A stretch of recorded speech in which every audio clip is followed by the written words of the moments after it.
Le contrôle de l'employeur et l'essor des réseaux sociaux dans les entreprises.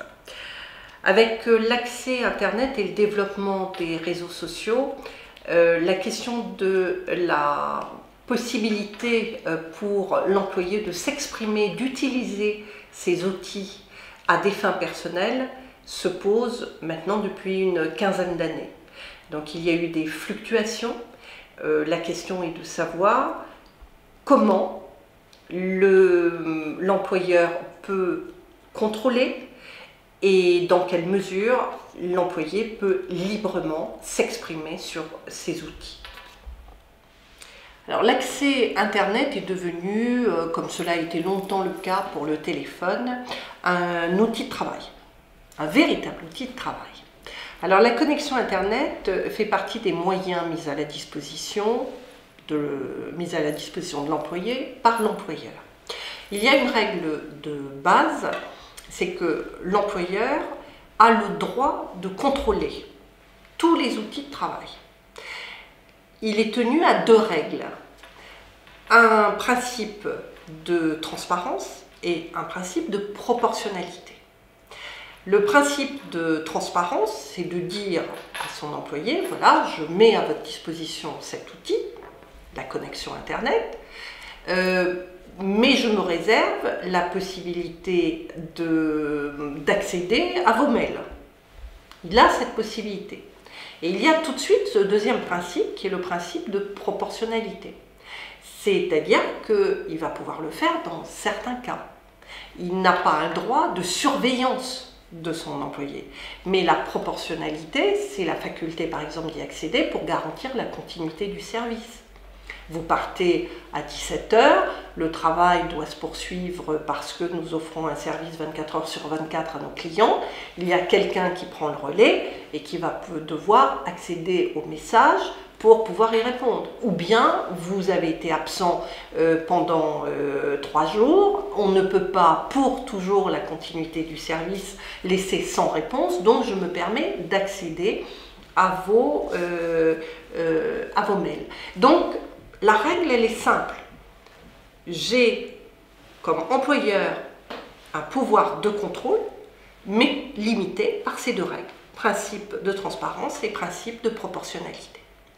De son côté, le salarié, lui, est tenu à un devoir de loyauté.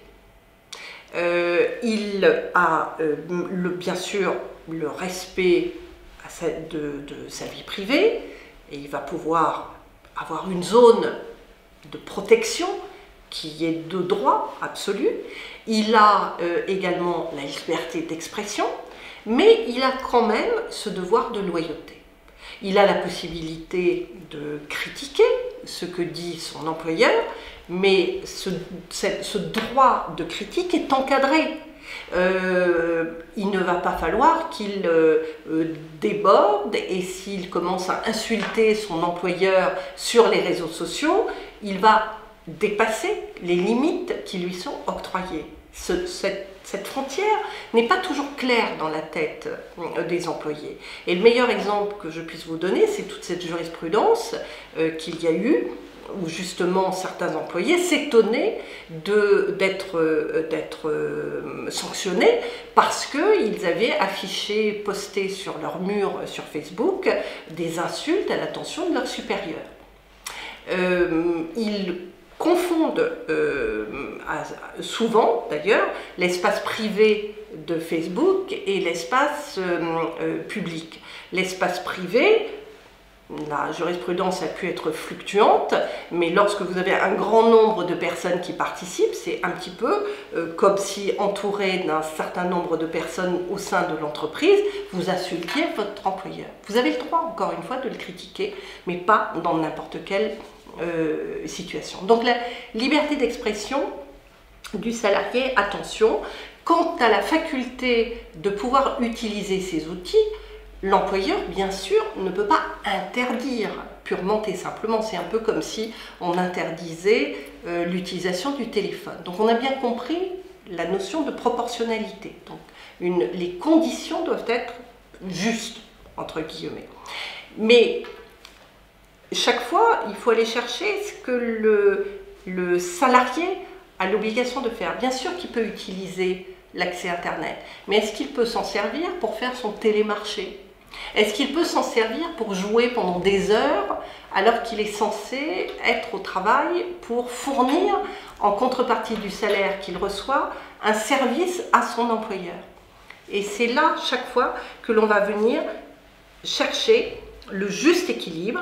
L'employé ne peut pas abuser des droits qu'il a, liberté d'expression, respect de la vie privée, pour venir atteindre et mordre sur le terrain qui est celui du devoir de loyauté et le devoir d'exécution de son contrat de travail.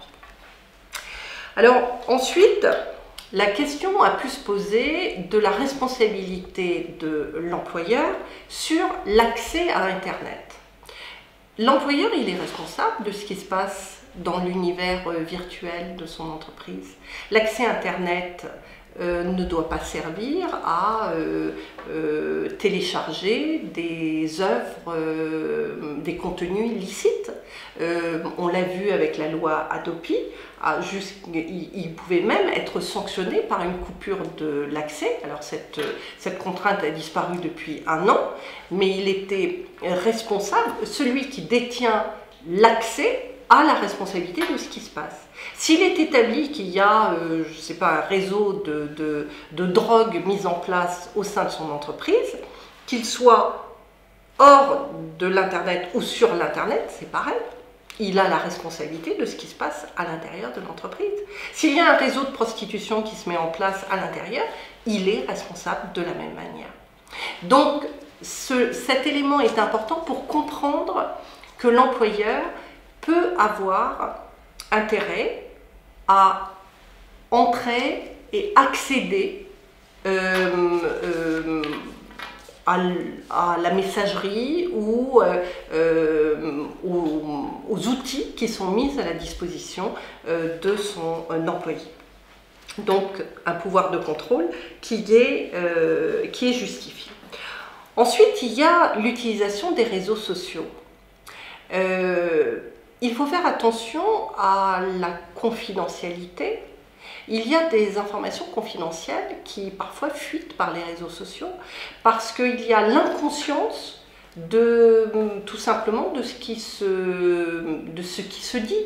Quand on est quand une entreprise par exemple est sur une opération importante par rapport à un concurrent, si pour une raison ou une autre un collaborateur au sein de l'entreprise donne une information du type aussi simple que celle-là, disant je ne pourrai pas venir déjeuner parce que je suis en train de boucler l'opération X, Y ou Z, il livre une information confidentielle. Et on sait que certaines entreprises ont vu révéler par les réseaux sociaux des informations qu'elles réservaient à la presse quelques jours plus tard. Donc tout cela montre que la frontière entre les outils Internet, informatiques qui sont mis à la disposition de l'employé doivent être utilisés pour exécuter son travail. Ils peuvent bien sûr être utilisés à des fins personnelles dans une limite qui n'est pas cadrée de manière catégorique, qui peut l'être via les chartes Internet, les chartes informatiques, via le règlement, via le contrat de travail, qui peut être cadré, mais qui nécessite la prise de conscience de cet équilibre entre responsabilité de l'employeur et devoir de loyauté de l'employé. Le lien de subordination qui lie le salarié à son employé ne le prive pas bien sûr de ses droits fondamentaux, la liberté d'expression, la liberté d'opinion.